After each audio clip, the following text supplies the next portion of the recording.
Hello, everyone, and welcome back to another episode of Chicanery. We are your hosts. I am Danny, and of course, we have JT. Hello, once again. Yes, so we are here. It's Bathurst. I will spare you all of doing an absolutely atrocious Australian accent. I won't embarrass myself like that, but it was the Bathurst 12 hours this past weekend. Um, Certainly the next in the line of fun sort of marquee endurance races. And Bathurst is always a good time. And well, this year was no different, really. But we have a few little bows to kind of tie up on Daytona from the prior week before we jump into that. So leading off was Rolex 24 penalties. Um, of course, I mean, for if you remember, it was Porsche Penske in GTP. It was Ford Multimatic in GTD Pro, and it was AWA Corvette in just normal GTD. But then we had for LMP2 Tower Motorsports, the number 8 car. Now, if you'll remember, it took a second for us to get the results. I think, what was it, like 24 hours before the win was made official, something like that. Um, I have no idea. yeah, but we didn't get the result immediately. I do remember that much.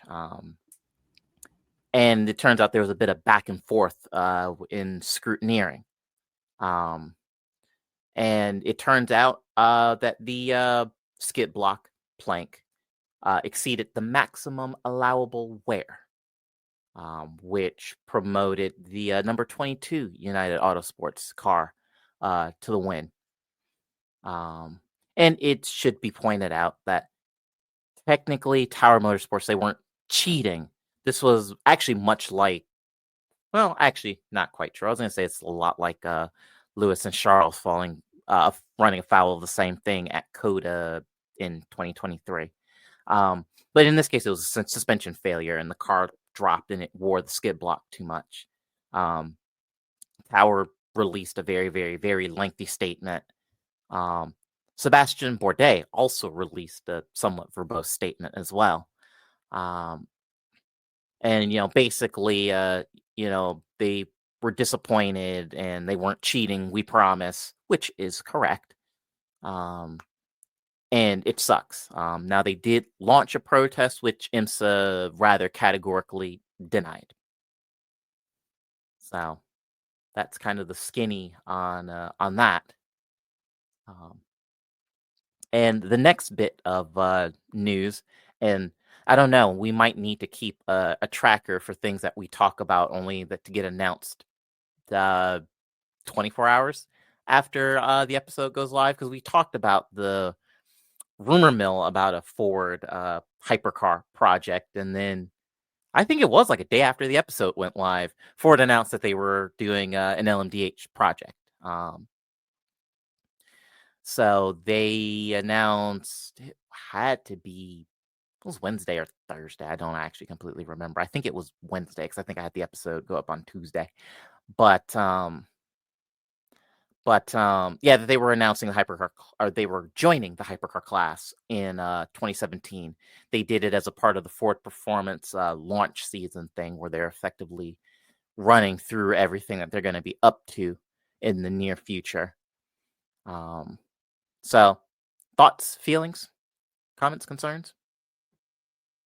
I mean, it's again like having another manufacturer in hypercar is always a good thing. Um, I mean, it's truly the golden age of sports car racing, and honestly, I feel like you know, hopefully everybody's appreciating this because, like, not to be a Debbie Downer or anything, but like, this is never going to happen again. Like, I just don't see us ever seeing this type of like this high of like level of interest in like hypercar and even like other, you know, just in general, like sports car racing. Like I don't see this happening ever again. I mean, it's possible, but you know, I think, this era right now is truly the golden era. Yeah, and I would broadly I would agree with that sentiment actually. It's we're eating good right now.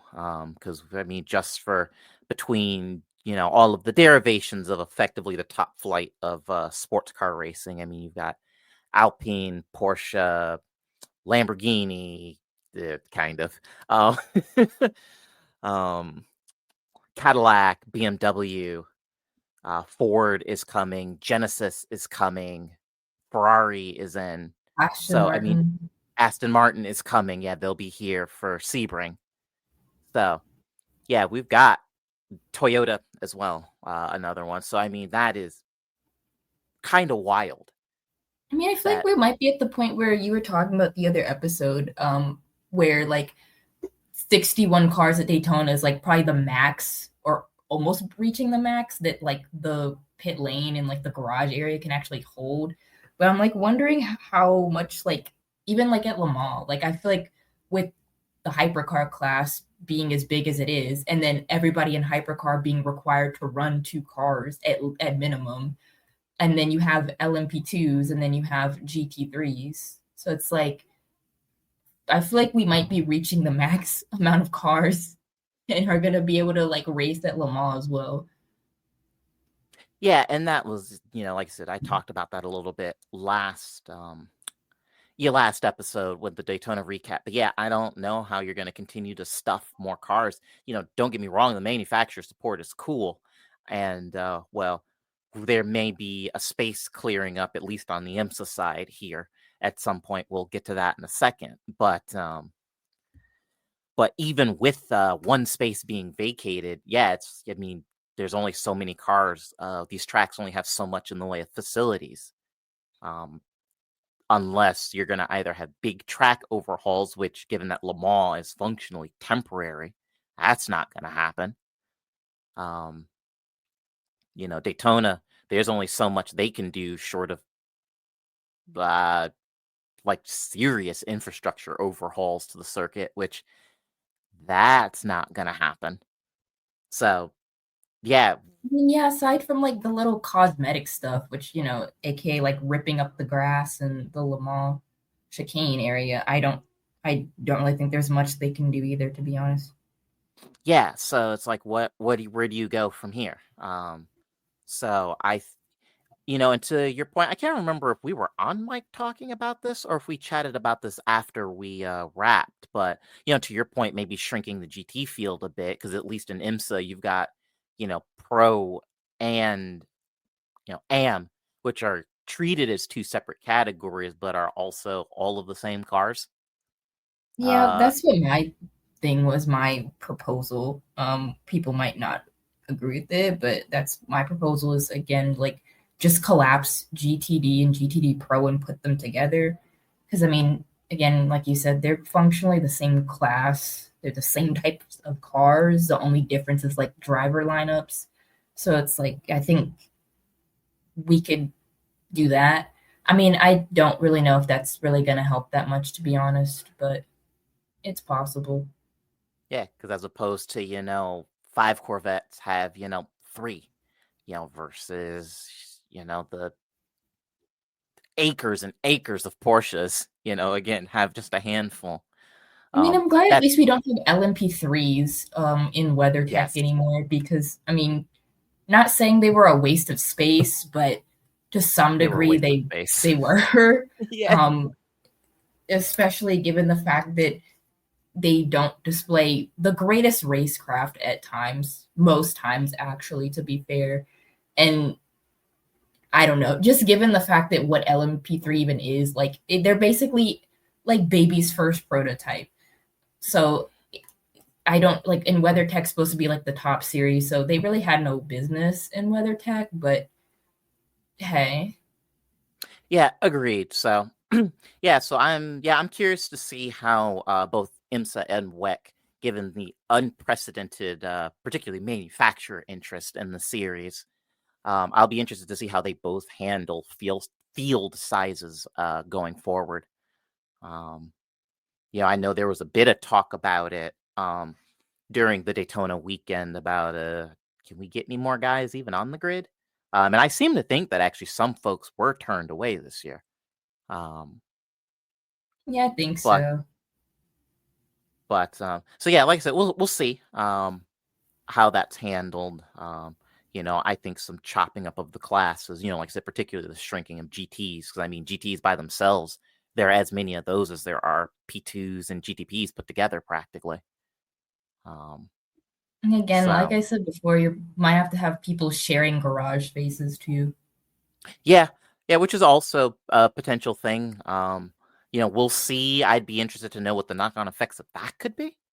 I'm genuinely curious. If that would be good, bad, neither, just a thing that everybody gets used to. But that could be a more efficient way. Certainly if you don't want to, tell folks to, basically to get lost effectively. But it's funny, we're talking about all of the participants and curious about space, but also, part of the rumor with Ford was that McLaren may well come with. So clearly that's not happening. And that Ford's going to be, at least with part of the development of the car. I mean, of course, they'll have somebody independent operated, I'm sure. But McLaren, what you doing? Nobody cares about the 720S. The fact that there are none in IMSA, and how many of them are there in WEC right I think now? Very few. two. There's Yeah, that's what I two. thought. So it's like nobody cares about the 720 at this point, mostly because it's not a very good car. So it's like, okay, can the GT program, you guys just, well, not just, but last fall unveiled the W1. So I don't know, make a prototype based on the W1 or something. That'd be cool. Yes.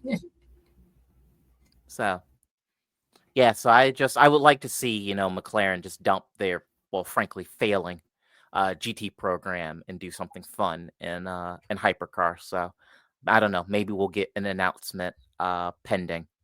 I'd also like to see Mercedes join hypercar as well at some point, but I don't know if that'll happen either. Yeah, I can't remember. Was it? Well, actually, to be fair, it's been rumored a couple of times that Mercedes was at least considering it. I don't know, given that they've poured all their eggs and functionally into the F1 basket, if they would bother. But also, that said, it, dare I say, almost makes sense. Much in the same way that the Acura GTPs run the IndyCar engine. Pluck the F1 power plant and drop that into something Mercedes branded. Maybe revive the old Sauber Mercedes days and have Sauber operate the car. Especially given that Sauber, the brand, is going to become dormant with Audi's takeover of the F1 team here, well, pretty shortly, actually. So no, that would be neat. But so far, those two are missing in action. But who I really wish would get lost, Lamborghini. Apparently, they're still trying to find somebody to operate the SC63 for next year. I know the idea of Riley had been mooted to take over the program, but it doesn't seem like that's gonna happen. I mean, the way the article put it was that they I think Riley is still operating the car for this year. And then I think it seemed like they were saying if Riley was still interested in operating the car for the next season, that they wouldn't have a problem with that. But I don't know. A lot of this honestly is kind of their own fault, to be fair. And kind of to be fair, they shot themselves in the feet because well, the reason why you can't find anybody to run the car is because the car is very underdeveloped. And it's nobody really wants to develop, I don't know. I wouldn't really want to develop the car. I mean, I made a meme. I tweeted out a meme and it actually did numbers. And it was the meme of it was a record player or something with a note taped to it saying does not work, but could be fun to fix. And that's basically Lambo trying to get teams to run the car. I mean, it's funny because somebody also replied to my tweet saying, like, if they left the car out on the curb at Daytona after the Rolex 24, it would still be there. Nobody would take it. And it's like, I don't know, because I really kind of, again, like, we kind of already talked about this, but I don't even really know, like, what their plan is with this project or this program because, like, they they exited out of WEC to run IMSA, which is like, okay, fine. But they're only running one car in IMSA, it seems like, and they're only running the Enduros.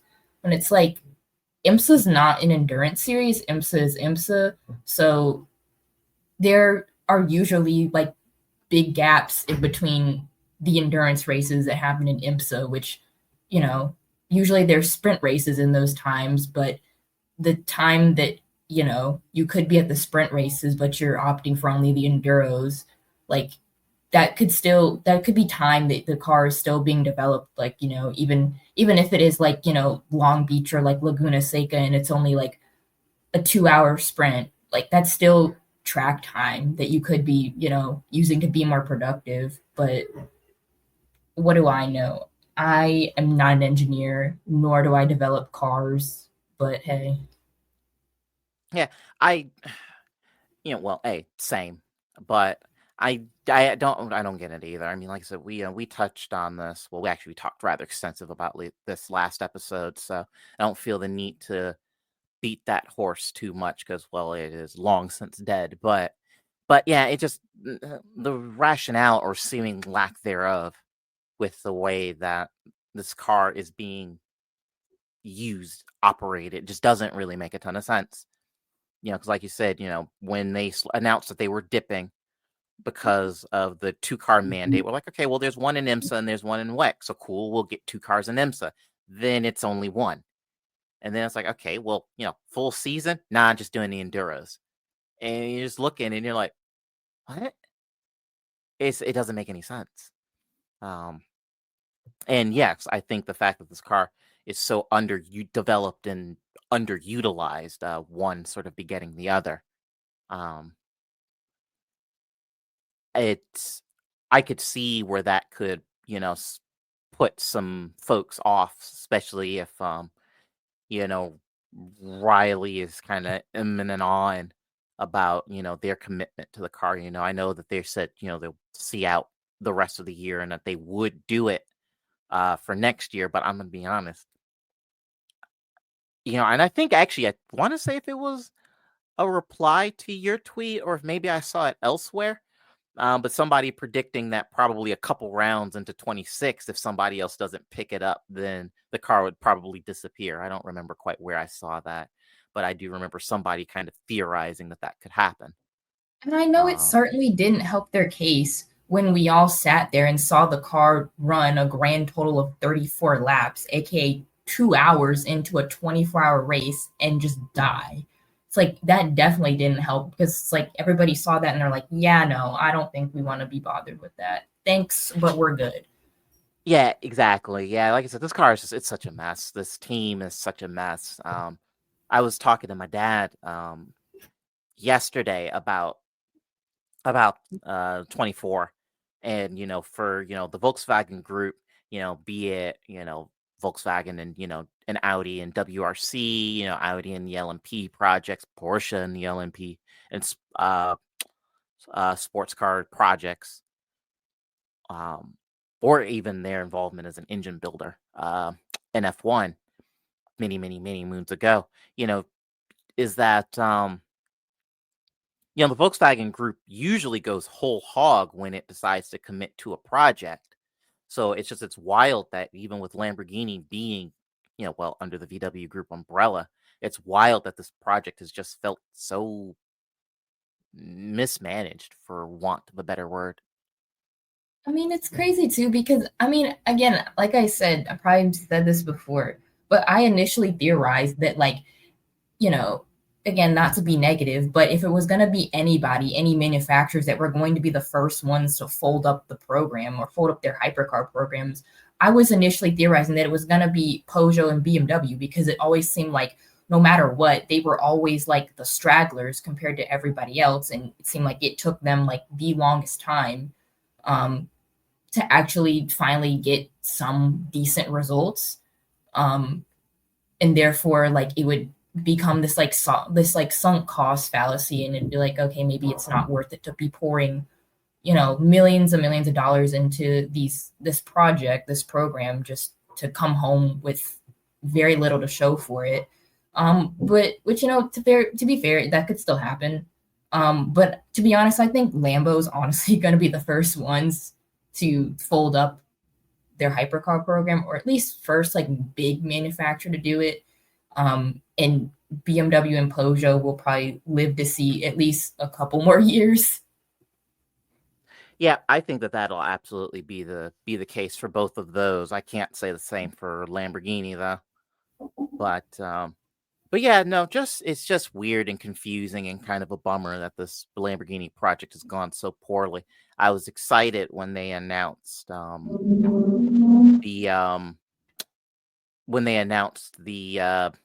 hypercar project, the GTP project. I was like, oh, well, that's neat. But I suspect, in 10 years' time, you'll have a bunch of, motorsports YouTubers going, basically, Lamborghini SC63, failed project, or, whatever these respective series are. Yeah, it's gonna be like that one. There's like some NASCAR YouTuber that does like the bus or whatever, but instead it's gonna Oh, be like an IMSA bus, and it's gonna be Lamborghini. yeah, I think that's absolutely what the what it's gonna be. But moving on, something that I DM'd you about when I saw the post on Instagram. Uh, IMSA apparently is welcoming the disagreement that Paul Miller Racing and Corvette had at the 24, because they posted a collection of some frontal shots, but they're color graded in black and red, saying "move over," and it's like, oh, that was well, I guess I told you is that IMSA actively embracing this was not what I had on my bingo card. I mean, clearly the social media response has been largely positive, but it's like, holy crap. Yeah, I actually like really wasn't expecting it, but I'm like, hey, have at it. You know, I mean, again, like you said, like it seemed to be pretty positive. So it's like, maybe, and to be fair, I feel like IMSA actually has like their content has actually changed a little bit, at least from previous years. It's actually gotten a lot better. So hopefully this is good. I don't know. Yeah, we'll have to see if it's all out warfare at Sebring, then we'll know that maybe this wasn't the correct decision to make. But yeah, no, it those posts, those series of posts did like real numbers for IMSA, which I think that's the first time that that's ever really happened. Um, for like anything they've posted, short of like an AO Racing win, because everybody loves that team. I think that was really about it. But yeah, we'll see what happens here. But I'm expecting a Rumble in the Jungle style post once we roll up to Sebring in a little bit. But with that, traveling to the complete other side of the world, it is the Maguire's Bathurst 12 hours. And I guess, well, first of all, customary question: good race or not? I would say like yes. Usually Bathurst is good. It's like peak GT3 racing. Barring the extremely high attrition rate the race had towards the beginning, it was still pretty good, but we'll get to that. Yeah, we'll get there. Um, and before we get there, actually, something I want to point out is that for the first time in a few years, we actually didn't have a night practice this year. Usually they practice running at night, and they just decided not to this year for reasons very unclear to me. So I don't know if that perhaps contributed to some of the shenanigans that we had particularly at the green flag. But yeah, but just something to note. But yeah, I do broadly, I agree. Yeah, the first like 3 hours, 4 hours of the race was wild. But then it calmed down a bit and we fell into a fun rhythm. But yes, but speaking of the shenanigans at the beginning, we had Goetz, Feller, and Engel 3 wide down the mountain straight. It's literally turn one, coming out of turn one, and they're banging doors with Feller in the Audi ended up backing out of that. But it's like, oh my goodness. They sorted themselves out and no harm, no foul, but it was nuts. And it would be pretty quiet. There was a near miss with the Gulf liveried Aston Martin scraping the wall, but it was fine. Interestingly, I noticed that Aston Martin that they were campaigning wasn't the updated car. It was the pre-facelift one, which I thought was kind of interesting. Don't know why that was Yeah, the there was case. kind of a whole bunch of like weird shit at this race, not gonna lie. Like you had the Aston Martin, I guess again, like you said, like there was something like weird about the way that it looked, but I couldn't figure out exactly what it was, but I guess it was that. And then you Mm-hmm. had the Heart of Racing, which they were running a Mercedes here when they Yes. usually run Astons everywhere else they are. And I'm like, I don't know what the point of this is. I don't know why you all of a sudden like Bathurst. Yeah, let's just run Mercedes. Like fuck it, whatever. I guess you can just do that. I didn't know, but hey, I wasn't complaining really. I just thought it was interesting, and I didn't know it up until I saw like Ross Gunn, and I'm like, why the fuck is Ross Gunn in a Mercedes? Like, what is happening here? Yeah, I had the same thing too. Because when I was watching, it took everything in my brain to not go, oh yeah, Heart of Racing, Aston Martin, because yeah, it's a fucking Mercedes. For reasons unclear. And it was so weird, by the way, to see that Heart of Racing paint on a Mercedes.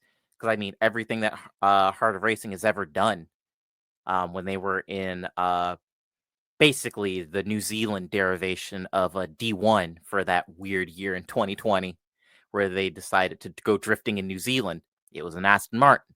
Then they brought that car to Formula Drift US the following year, Aston Martin. But yeah, it was So then suddenly Bathurst, Mercedes. It was very strange. And like I said, the one team that was running an Aston Martin, they weren't running the current gen cars. They were running the previous car. And I'm just like, what? What's going on here? Yeah, it's just the car selection was quite odd. So like I don't know, this might be controversial, but like the Golf livery that was on that car didn't look all that great, to be honest. And the Golf colors like usually look good on race cars, but I don't know, it just wasn't that it didn't look that great on the Aston Martin. Yeah, I would be inclined to agree, which is wild because I'm gonna again date myself a little bit here for maybe the folks that are a bit newer to sports car racing, but when ProDrive was operating the Aston Martin GT1 cars in the mid aughts, um, they was it the 009, I do believe, ran a Gulf paint. And if you've not seen the car ever and you don't know what I'm talking about, please Google it, because that car still is gorgeous. It's so pretty. I don't know if that team opted the number 14. I think it was the wrong shade of blue, to be honest, because normally the blue that the Gulf liveries have are a bit more pale, less bright blue, more kind of almost periwinkle, if anything. And this was just like this lurid, luminescent blue. At least if the camera shots were to be believed. Maybe it wasn't quite as aggressive in real life, but it was just like, goodness gracious. So yeah, I do agree. I know a lot of people loved the Gulf paint on this car. I did not either. I thought it didn't. It looked very not good, which is a shame because, like I said, Gulf paint and Aston Martin sports cars is kind of an iconic mix.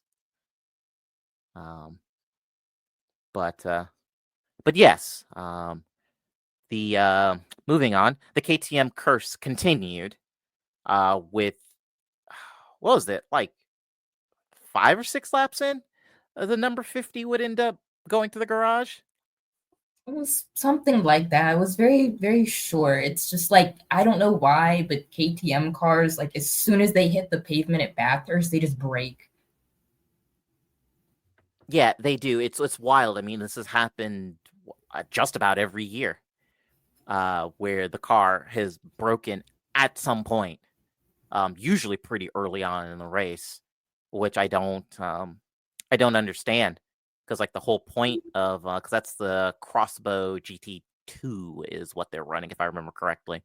So it's the slightly different body work, and it's the turbo 5-cylinder versus the turbo 4 that the like the Crossbow R and the Crossbow GT4 use. But yeah, it's just a bad car is bad, I guess, because it would end up spending like a half an hour in the garage, and at one point was scored dead last, even though it should be on paper one of the quicker cars in the field, just because it was broken. But while the KTM was enjoying, doing whatever it was doing, broken in the garage, Mauro Engel and Ricardo Feller would sit and would fight it out, with Feller finally able to get around Engel after it took like a half an hour to finally get that done. And it was a pretty good move. Feller he kind of sent it and it like worked and nobody died.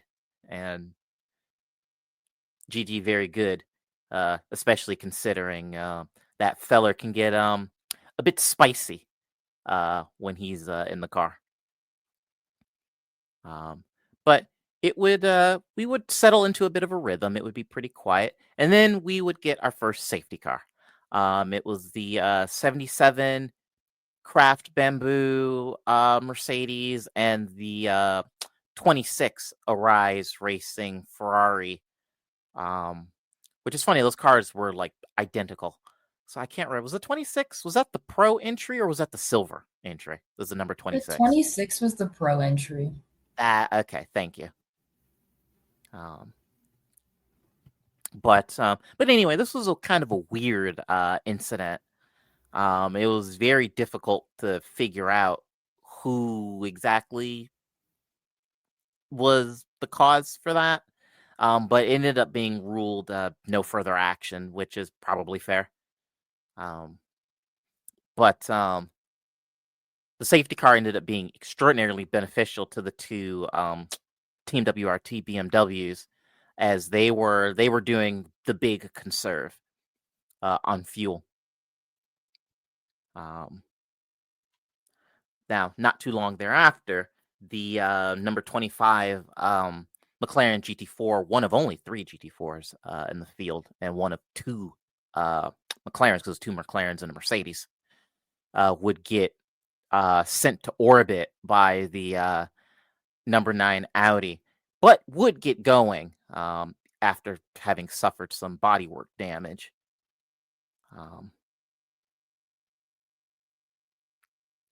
Then a little later on, you would have the 183 Audi, the Jemic racing car, and the number 75 Express Mercedes. This will become a running theme here. Would have a bit of contact. And the Audi would come off worst off, but apparently they were already in kind of rough shape because I guess the car was driving like garbage anyway. So, then you would have the 888. Sorry, Mercedes would get a safety car infringement penalty a little later on, which, to be fair, there was quite a lot of that this race, with people doing dumb shit behind the safety car. um, which we'll get to. But then you would also have the 75, or sorry, the 222 Mercedes would suffer a suspension failure, which is kind of a funky one because it didn't look like it. It looked like it was just the tire went down. Because I was like, did Craig Lowndes just like rage quit the race? Because he was so close to the pits. I was No, just it like, was, I think it would turn out to be, it was like a suspension failure, which like obviously made the car undrivable. uh huh. Yeah, it was a suspension failure, and because he was Shea interviewed him, and he was just, I guess, heading back, I think through Forest Elbow. He said he hit the wall and it broke the suspension. He said he thought it actually broke one of the half shafts in the car as well, and he was able to kind of coast it back, but they just couldn't get it through. But yeah, and the 75 Mercedes got a penalty for contact, whacking the 27 Mercedes, which again, pay attention. But we would get the second safety car because the 25, the McLaren, dipped a wheel onto the curb, over the curb, and actually clipped the dirt a little bit, coming to the top of Skyline, and just lost it. It was a gigantic accident. And it took the number 44 Audi with it. Because he was trying to squeeze between the spinning McLaren and the wall and just didn't quite get there and got whacked by the McLaren spinning across the track. I don't know. You were watching. I'm sure you saw it. That slow-mo of the car just cresting the top of Skyline backwards with, the wheel is shedding a wheel, and there was that bouncing coil spring. Honestly, some of the other endurance series should probably take note of the camera direction that Bathurst uses because it's really good. But Yeah, that was like probably one of the like most insane shots that I'm like probably like this year. Like even though the years like we're only 2 months in, but I'm like, there's gonna be very few things that are gonna top that. yeah, it was just bananas. And it really exemplifies, well, frankly, kind of the violence of that accident. Because, I mean, you see in slow motion just as the car is shedding just pieces everywhere. Uh, yeah, it's insane. Again, if you've not seen the clip, the Intercontinental GT Challenge series, they posted basically on all of their socials the slow mo of that crash. So you should absolutely give it a watch. But needless to say, because there was pieces of McLaren everywhere. It took a little while to get all of that cleaned up. And we would go back green only for not too long after that. The number 4, the Grove Mercedes with Stephen Grove behind the wheel, would have, again, another gigantic accident at Skyline. This one seemingly incited by, you guessed it, the number 75 Express Mercedes. Though race control ruled it no further investigation, which confused just about everybody. And this was a nasty one because Steven rode the barrier. Well, Steven was actually vertically was completely clear of the barriers at one point. It's one of those things, and we'll talk about this here in a sec, but this did incite some discussion over, should there maybe be like either a higher fence or like a catch fence at Skyline? But yeah, and it was nuts, and you could hear as Steven was getting out of the car, he was very winded. So much so that he required one of the corner workers some help to kind of get him guided around, which was kind of bananas. But I guess the first question is, was this the correct call to rule this as basically a no further action between the 75 and the 4? I would say no. Like, I don't know. I felt like it was a pretty like clumsy move by the 75. Kenny hobble, which to be fair, he was being a weapon pretty much all the way up until this final tipping point. And I'm just like, I don't know. I really didn't think it was a correct call. I honestly thought it was a pretty slam dunk penalty, at least compared to like the other like incident between like the Craft Bamboo Mercedes and the like 26 Ferrari, which I'm like, fine, no further action because that was you could easily chalk that one up to just like a racing incident. But this one I thought was pretty clear cut. Yeah, agreed. And what makes it worse is that Steven was actually trying to give Kenny space and when that accident occurred to overtake. And yeah, I completely agree. Yeah, I thought it was very clumsy and probably should have resulted in a penalty, especially given the bumping matches and contact that Kenny specifically had been involved in basically the whole race up to that point. It was just one of those kind of needless things. But Yeah, apparently like even I think Stephen Grove, like I think he injured his back in the crash too, which like kind of not that shocking given just how like violent it was. yeah, because I had read in the immediate aftermath that he was being taken to local hospital for further observation, and then I ended up looking it up. It actually might have been this morning. Like, okay, well, what happened with Steven? And yeah, they said it was a back injury. So, that's again not super surprising, but yeah, that's rough and certainly many thoughts with Steven, and hopefully he recovers and is back behind the wheel soon. But then here's the second piece to all of this. Should there be a catch fence or just a higher wall altogether at Skyline, given how close we came to an over-the-wall incident?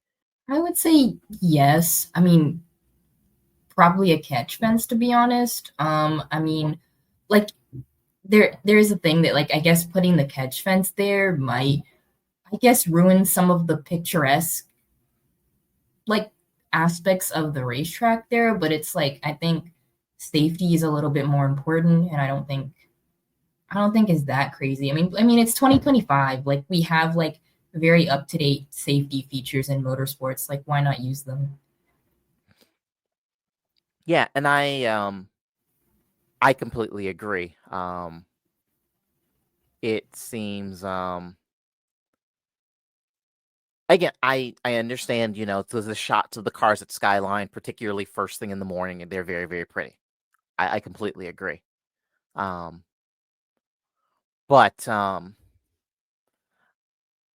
it's to have that be kind of the end all be all. I'm trying to be nuanced here. Seems short sighted. It seems like something pear shaped will happen eventually. Leaving that, given the fact that we've had such a close scrape. Yeah, I don't. It seems like a needless bit of additional risk to not have at least something there to prevent the cars from going over. Yeah, I don't personally don't understand it, and the folks who will live and die on the hill of but it's ugly. I don't agree with that. And would much rather have drivers not potentially die, because I imagine going over the wall and down the thing would be probably akin to a small plane crash. At that particular spot, 'cause, I mean that's the highest spot on the mountain, and it's a pretty aggressive drop off. But yeah, no, I think there should be something there. Safety to me takes point.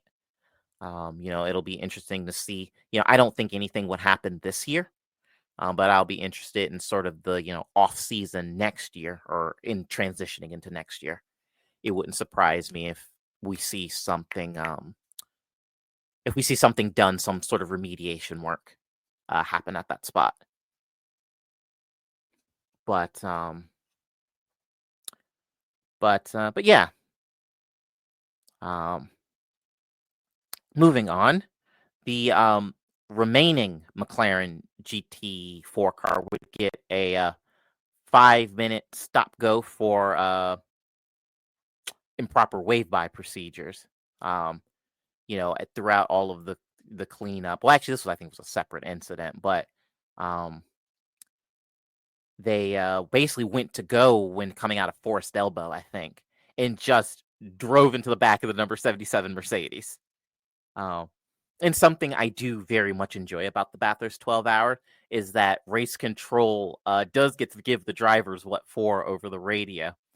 Because if you were paying attention to the broadcast, one of the stewards was like, we didn't initiate wave by procedure. What are you doing?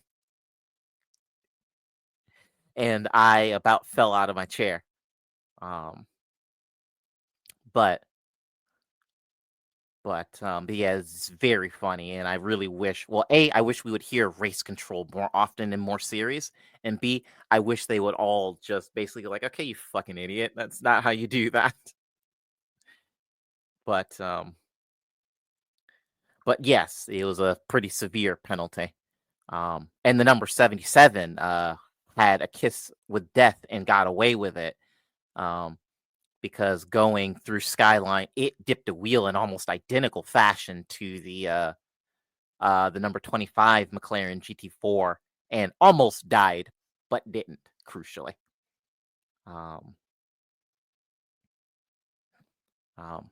Not too long thereafter, we would get another safety car. One of the Mercedes, I don't remember who it was. Was it the 77? Might have been the 77. But at any rate, one of the Mercedes and the Lamborghini Huracan masquerading as an M1 Pro car would get together coming out of the M elbow and would have debris scattered all over the place.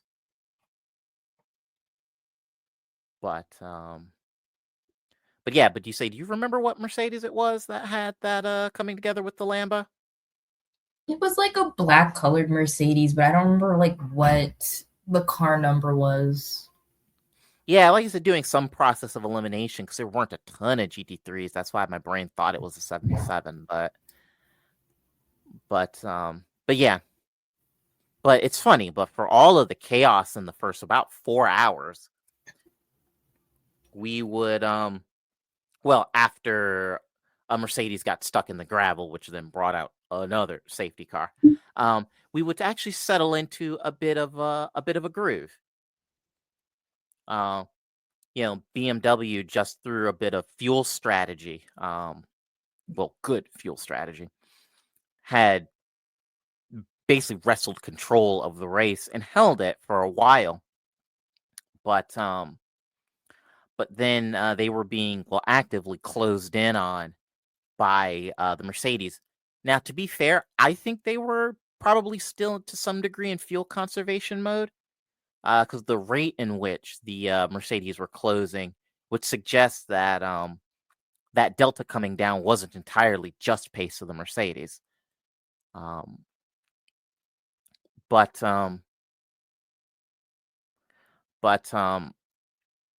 we would get another safety car not too long thereafter because the Jamik Racing Audi got stuck in the gravel trap after you come out of the chase and into the cutting. It's actually still not super clear to me what happened. It looked like a tire went down, but then there was some theorizing that it might have been suspension failure on that corner. I mean, the Audi had been beaten and banging at the start of the race, and then Ricardo got super ragey with the KTM to the point where he made it a point to basically door the KTM coming out of Forest Elbow. So I'm wondering if maybe steering got busted and failed, or if again cut a tire or something. But yeah.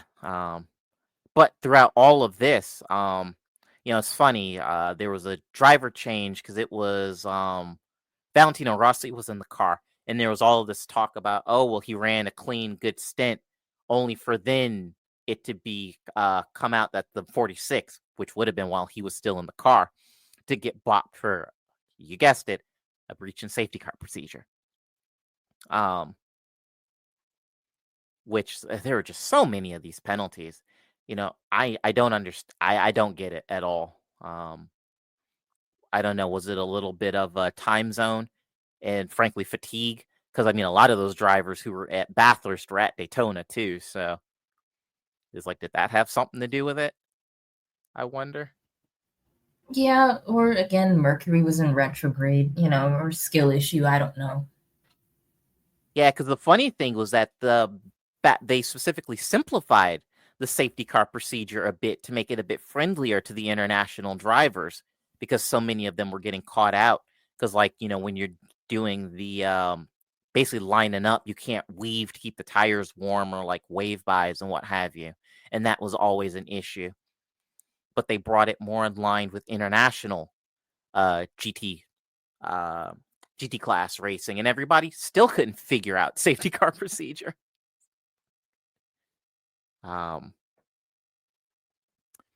But once again, we would settle down again for a bit, only to have the 888 Mercedes end up in the wall, coming out of the chase. Again, I have no idea what happened, because you just see it bounce over the curb and into the wall, and you're just like, okay. Lots of very strange incidents. And then we would get what would end up being the final safety car due to a different Mercedes being stuck in the gravel trap. So then we would kind of settle in. Now, an interesting thing that I thought was very funny, the Pro-Am Ferrari team would have literal ovens in the garage to stick the brake rotors in to get to try to get them up to temperature, or at least reduce the amount of time. Because to be fair, those brakes need many hundreds of degrees Celsius to be effective. In your typical oven is about half that, even on its broil setting. But again, not really anything consequential to the race. But I saw that and thought it was curious, and for just a little peek behind the curtain, generally for sports cars, JT writes the notes, and they thought that was interesting too. So clearly a little bit of synergy there with certainly where our brains were. So it was just really funny because they're like I think Shay Adams was talking to them, and then she was just like, "Oh, they have ovens in their garage," and I'm like, "What do you mean ovens?" And then the camera pans over, and it's like literal ovens, like an oven that you would find in like a freaking kitchen. And then there's like brake rotors in them, and I'm like, and then somebody was funny because I tweet about it, and somebody was like, maybe that should be banned, but I can't knock the creativity. Yeah, and I completely agree with that. That's probably gaming the system a little bit, but yes, that is a very clever way, given that there isn't a true rule provision that prevents that. So I think that's amusing. I wonder if that would be a way of getting around the no tire blankets. Be like, well, they're not in the blankets, they're in the oven. Huh. I don't think that'd work with tires, honestly. Probably not. I mean, I think what I've seen to get around the no tire warmer things was, I think it wasn't in like this series, but I think it was like DTM or something, where I remember I seen like a team had just like put their tires out in the sun and to like heat them up that way to avoid the to get around the whole like fact that they weren't tire warmers. So it's like, I don't know, you could probably do that. Yeah, which certainly, if when the Bathurst 12, if it took place at the right time of day, that would absolutely be a viable strategy. The issue is that because the way where the pit lane is oriented, it's shaded most of the day. Also, I just don't think you'd be able to fit the tires in the oven either. Also, probably not. Well, yeah, no, probably not, given how wide they are. I'm like, well, if you took all the racks out, it probably would work. But even then, given that, I mean, you're talking, actually, I don't know what the general width spread is across tires these days, but generally in GTs, but I know at one point they were about 310, 320 millimeters wide, again, varying from car to car to some degree. But yeah, even then, even if I took all of the racks out of my oven, I'm not even sure that the 235s that are on my mom's Equinox would fit, to be perfectly honest. No, they Um, wouldn't fit in most ovens, or at least I don't know, convention ovens. Like there's elements at both the top and the bottom, so you would literally like burn down the entire garage. You put the tire yeah, straight on the element. yeah, yeah. The more I think about that, yeah, the dimensions just don't quite work, which is a shame because that would be clever if it did. Plus the fact that you would have to do it one at a time, even if it did work. So by the time you got done with cooking the fourth one, the one you started with would probably get cold. I mean, you know what you could do, but it would probably take a long time. You'd probably have to bring like a freaking like hair dryer or something to the track with you, plug it in somewhere, and then hold the tires or have somebody hold the tires while you're like blowing hot air on the tires and like rotate it and then heat them up that way. That could work. The It'd take a horrible part, long freaking time to do it, it but would. it would work. Yeah, and I thought about that too as we've been talking about this. I'm like, well, like a hair dryer, especially like if you have one of those old ones that used to get like really really hot. Because to be fair, the modern ones don't get quite so hot anymore, but the old school ones, like my mom's, like 35-year-old, 40-year-old hair dryer, that'll burn you. Like it absolutely would get hot enough to do it. Um, Yeah, if any race teams are listening to this, which they probably aren't, but if they are, if any of y'all do that, I want credit. yeah, yep. But yeah, that's a quite a funny thing, using brake rotors to speed up uh speed up the heat up. Um, Also another interesting thing, I guess, while we're on the topic of brakes, is the Mercedes were changing out pads about, well, actually it was a little less than halfway through the race, which is interesting. I know you can get pad changes. I know the V8 supercars for the Bathurst 1000 sometimes do it, but those are a lot bigger and a lot heavier than um, the GTs, and also rely a little bit more on mechanical grip and mechanical friction braking as opposed to the GTs, which use aero to get some of their braking done from high speeds. So I just thought that was interesting, because I wouldn't have figured in a 12-hour event that it would be required, especially given that as much of the track is as fiddly and slow as it is. I mean, you've got the two big straights. You've got the Mountain Straight, Conrod, and the Chase, but otherwise, I'm like, Bathurst is pretty fiddly as opposed to like Daytona, where you do get full brake changes, but generally, well, I mean, Daytona is just a faster circuit than Bathurst is, so that's interesting. But at any rate, we had a few of these where we had some issues with the chicane in the pits, but the BMW, the number 46, bonked the pit wall, and I seem to think somebody else did as well. I don't remember who. It might have been, was it the Monte Porsche? But I distinctly remember that there was another car that bonked the pit lane, the pit wall, in that kind of that chicane that narrows it up. But much like the BMW prototype at Daytona, ultimately no harm, no foul, just really stupid. Um, and everybody was fine.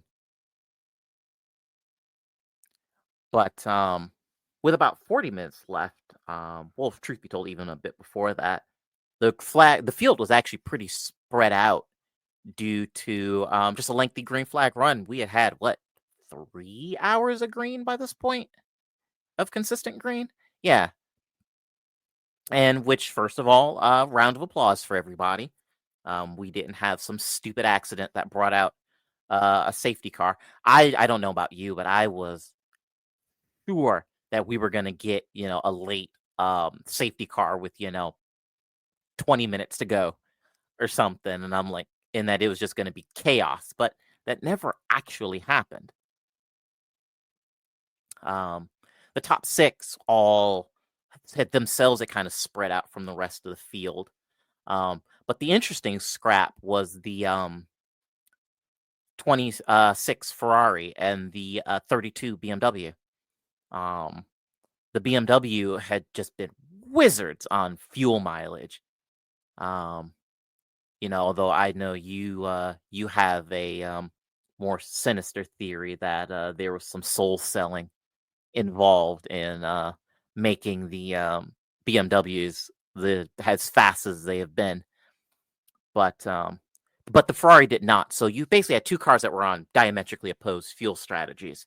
It was Kelvin Vanderlinde and I think it was Chaz Mostert in the Ferrari at this point.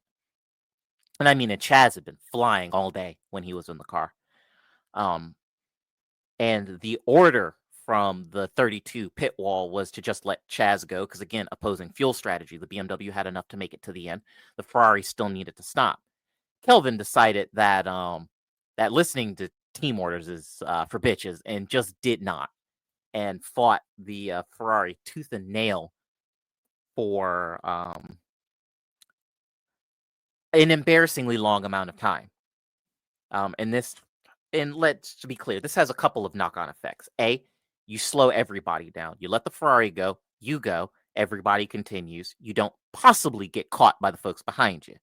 And then the other thing is you start fighting, you take funky lines, you start burning through more fuel, and what had been a pretty safe, comfortable fuel margin evaporates.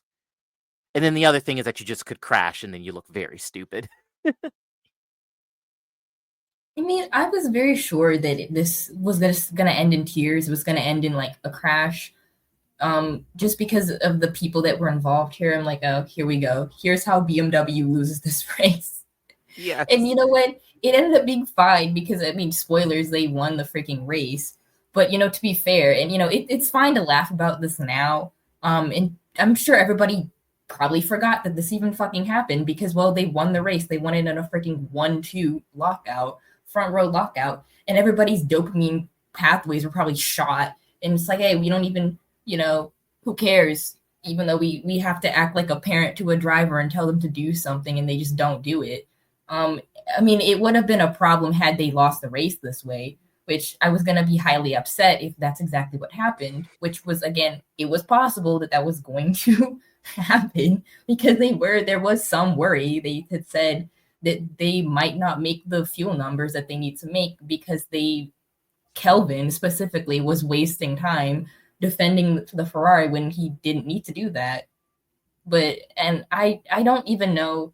I don't know if this is typical race car driver stubbornness or if this is just a Kelvin thing. I don't fucking know. I mean, it seemed like one of the way the commentators put it was that I think that he was saying that he had been teammates with Kelvin Vanderlinde before and he'd seen him just do the exact same thing. So maybe this is just typical behavior. But it is kind of obnoxious. Yeah, I agree. It would have been so funny. It would have been so funny if this was what lost the 32, what at that point what had been looking like a pretty comfortable victory. And I don't know. I think Kelvin might have been like murdered on the spot if that had have been what happened. But yes, they did not.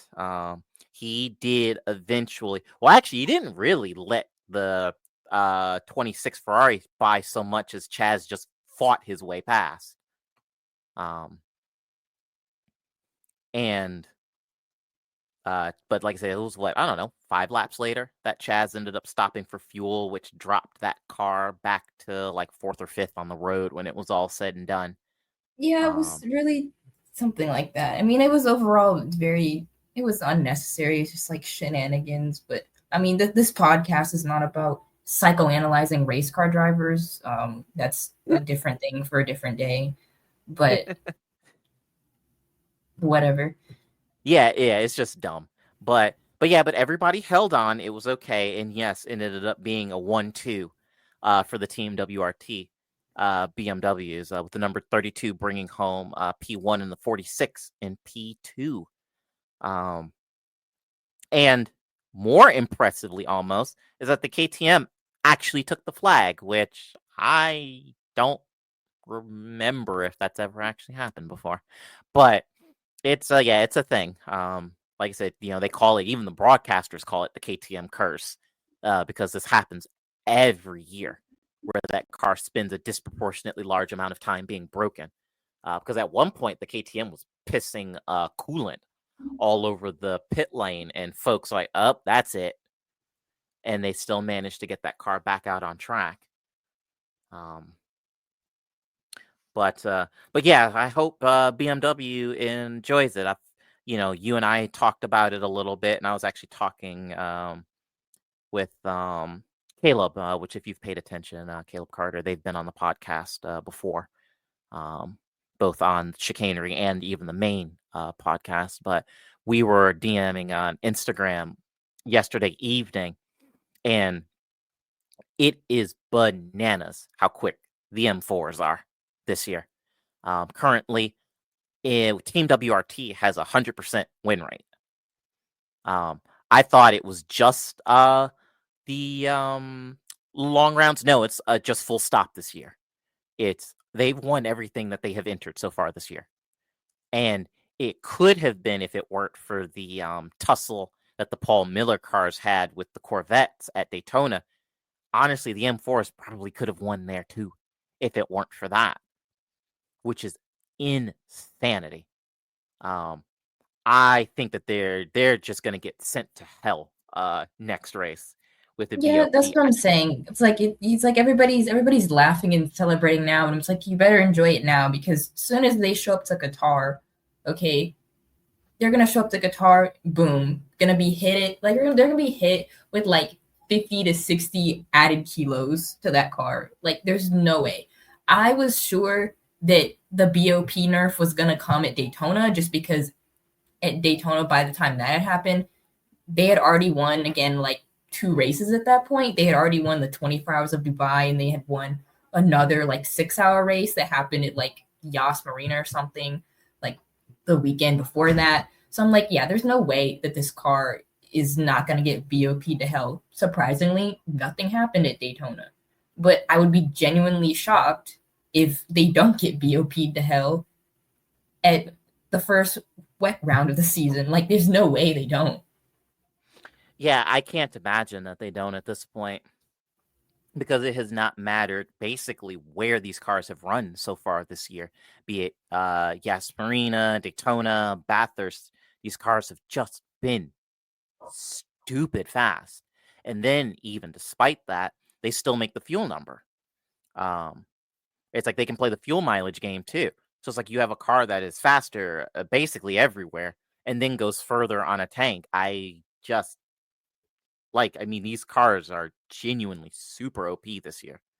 I know we talked about, the Mustangs being cheated up at Daytona. Somebody should probably have a poke under the hood of the BMW to see if they're running a nuclear reactor for an engine, because that's really what it seems like.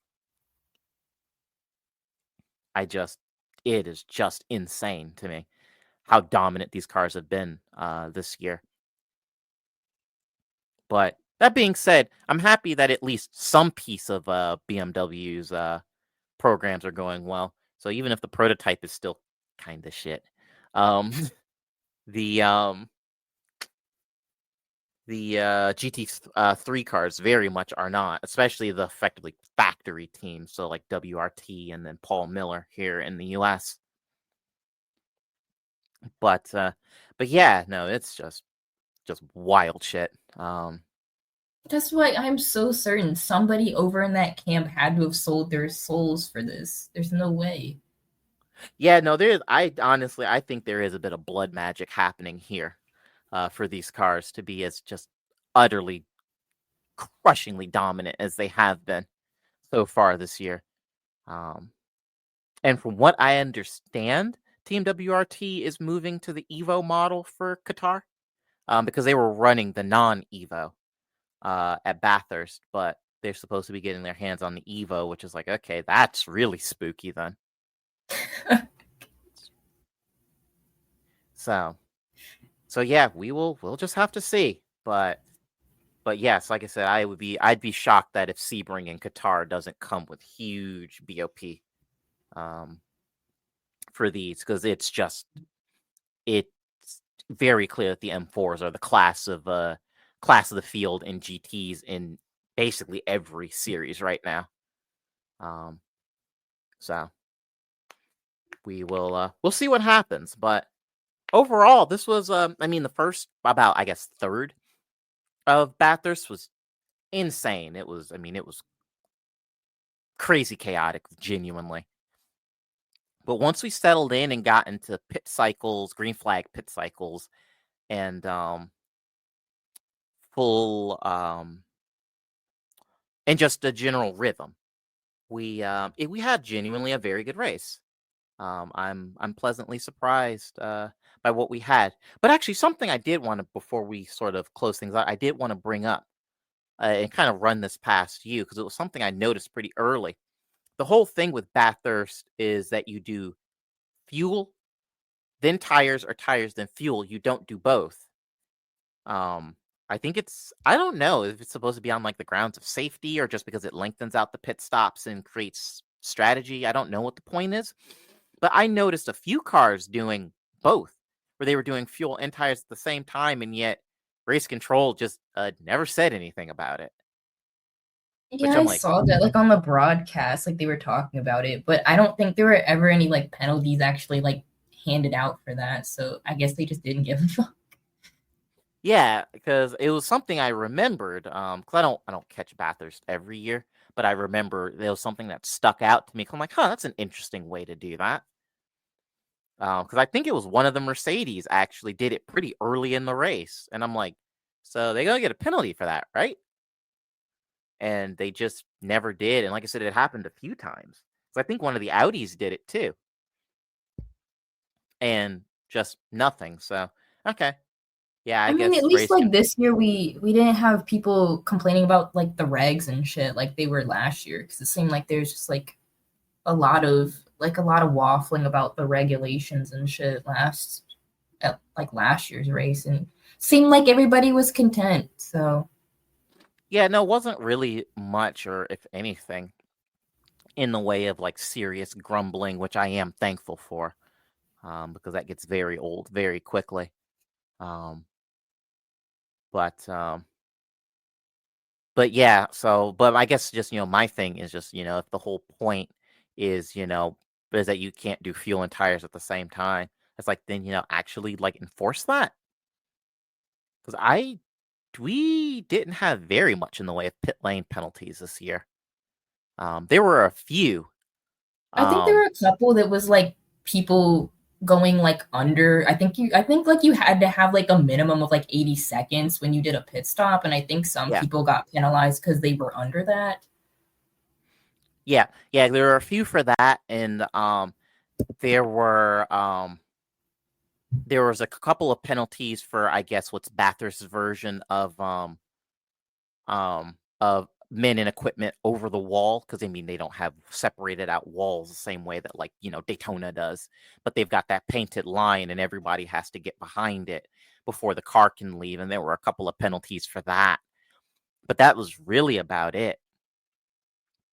So I'll be interested in the coming days if maybe there's, yeah, if anything, if there's some clarification about the fuel tire shenanigans that we saw occasionally during the during the 12 hours. But yeah, but I suppose with that, any closing thoughts before we wrap things up? No, I think next round, what's first? It's Qatar is what's next on our sports car docket, right? Or is it Sebring next? I don't actually it's remember. Qatar and then it's Okay. Sebring. Okay, that's what I thought. So yeah, so I guess, next time we come to you, it'll probably be Qatar, and should really sit down and probably get the yearly recap of F1 done at some point, but I haven't really the motivation to sit down and assemble everybody to do that. But I don't know, maybe if I can muster it up at some point before we get into preseason, then maybe we'll do that. But barring that, it'll be Qatar will be the next time you hear from us. So this has been another episode of Chicanery. We've been your hosts, Danny and JT. And until next time, everybody.